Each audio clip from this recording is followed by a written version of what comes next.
Komite Olahraga Masyarakat Indonesia, Kormi Kabupaten Bone, melaksanakan pelatihan senam kreasi Ongkona Bone, di halaman rumah jabatan Bupati Bone, Kamis 15 Agustus 2024. Latihan tersebut diikuti 16 tim dari OPD, klub senam, PKK dan Puskesmas. Sekretaris Umum Kormi Kabupaten Bone, Muhlis saat dikonfirmasi, Jumat 16 Agustus 2024, mengatakan Kormi Bone menggagas kegiatan ini sebagai salah satu upaya memeriahkan peringatan HUT RI ke-79 di Kabupaten Bone. Sehingga nantinya dapat menarik wisatawan dan memperkenalkan Bone di dunia pariwisata dan budaya bukan hanya di tingkat regional tetapi nasional bahkan mendunia. Diharapkan, senam Ongkona Bone dijadikan senam khas yang dilaksanakan secara rutin setiap minggu, termasuk di sekolah-sekolah tingkat SD hingga SMA sederajat, tandasnya.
Ternyata susah kalau kita di depan semua. Sekarang 8 peserta semua ke depan.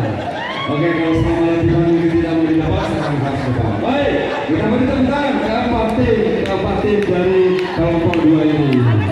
Oke, selanjutnya kita panggil untuk kelompok berikutnya, kelompok 3. Berapa peserta yang mengikuti lomba ini? Ya, seperti yang kita sama-sama tahu bahwa lomba ini open turnamen, terbuka untuk semua masyarakat Bone, entah itu instansi, OPD, organisasi, dan pencinta senam. Pokoknya terbuka untuk umum. Dan yang mendaftar, yang ikut lomba ini 16 tim. 16 tim. Ya Puan, bisa dijelaskan sedikit mengenai senam Ongkona Bone itu bagaimana? Ya, oke. Ini senam Ongkona Bone ini adalah senam khasnya Bone. Kalau yang kita tahu selama ini akan senamnya orang-orang timur sana, ada Maumere, ada NTB. Nah, sekarang kita mencoba juga untuk membuat senam khususnya di Bone. Ya, senam khas Bone yang kita beri nama senam Ongkona Bone yang diawali dengan pelatihan. Kita sudah pelatihan minggu lalu itu 2 hari. Nah, setelah pelatihan supaya cepat tersosialisasi, ini diadakan lomba sekaligus dalam rangka memperingati hari ulang tahun kemerdekaan Republik Indonesia. Dan ini yang melaksanakannya adalah Kormi. Komite Olahraga Masyarakat Indonesia. Puang, apakah nanti ini senam Ongkonya Bone akan dipatenkan, Puang? Ya, insya Allah kita pakai seperti yang disampaikan oleh Pak Bupati tadi, bahwa ini mudah-mudahan di setiap ajang ketika ada kegiatan-kegiatan olahraga diawali dengan senam Ongkona Bone. Kalau untuk lombanya nanti Puang, pesertanya Puang, total hadiahnya? Ya, ini sebanyak 16. Nanti akan keluar 3 juara sama 3 harapan. Juara 1, 2, 3 sama harapan 1, 2, 3 itu kami sudah siapkan hadiahnya. Insya Allah di sebentar sore ada finalnya 6 tim.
Download Tribun X sekarang, menghadirkan lokal menjadi Indonesia.